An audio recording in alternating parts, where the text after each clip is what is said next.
দিন ধরে আমি বলব প্রায় অলমোস্ট অচল অবস্থা। যারা ব্যবসা করতেন তারা ব্যবসা করার মতো পজিশনে ছিলেন না। এই কারণে যখন এটা নির্মাণ করা হয় তখনই অবিজ্ঞান সম্মতভাবে হয়েছে, বিজ্ঞানভিত্তিক বাজার হয়নি বা এখানে ক্রেতা বা ব্যবসায়ীদের আলটিমেটলি বাজার চালু রাখার মতো ব্যবস্থা ছিল না।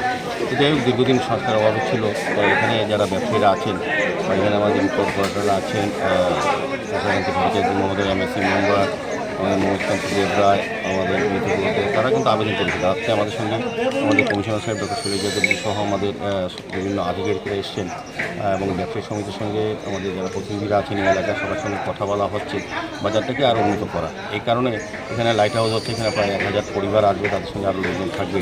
তাদেরকেও এই বাজারে যাতে ক্রেতা হিসেবে তাদেরকে সুযোগ দেওয়া যায় এবং সার্বিকভাবে এই এলাকার উন্নয়নের সঙ্গে সঙ্গে যেহেতু আমাদের এখানে রাস্তা, ড্রেন সমস্ত উন্নয়ন হয়েছে, সঙ্গে বাজারটা উন্নয়নের চেষ্টা আমরা করব। সেই উদ্দেশ্যে আজকে এখানে ভিজিট করা। তবে কমিশনার সাহেবও বেশ উদ্যোগ নিয়ে আন্তরিকভাবে চেষ্টা করছেন এটাকে আধুনিকভাবে করা। প্রথমত যেহেতু এখানে প্রায় 90% ব্যবসায়ী ব্যবসা করেন না, দোকান বন্ধ রেখেছেন দীর্ঘদিন ধরে এবং একটা অস্বাস্থ্যকর পরিবেশ তৈরি হয়েছে, আমরা দিদিকে দেখেছি, সেগুলি আমরা সরিয়ে দেবো এবং বর্তমানে মাছ বাজার যেটা চালু আছে সেটা চালু থাকবে। আমরা ওই জায়গাটা চেষ্টা করব নতুন করে তৈরি করা। পরবর্তী সময় এই দুটো বাজারকে সঙ্গে করবো যাতে প্রকৃতভাবে ব্যবসায়ীরা ব্যবসা করতে পারেন, ক্রেতারা স্বাচ্ছন্দ্যে বাজারকে ব্যবহার করতে পারেন। সেদিকে সমস্ত নিকাশি ব্যবস্থা, আলোর ব্যবস্থা, সমস্ত রাস্তার ব্যবস্থা করে আধুনিক বাজার করার আমরা একটা পরিকল্পনা গ্রহণ করি। সেক্ষেত্রে আমরা ব্যবসায়ীদের সহযোগিতা চাইছি।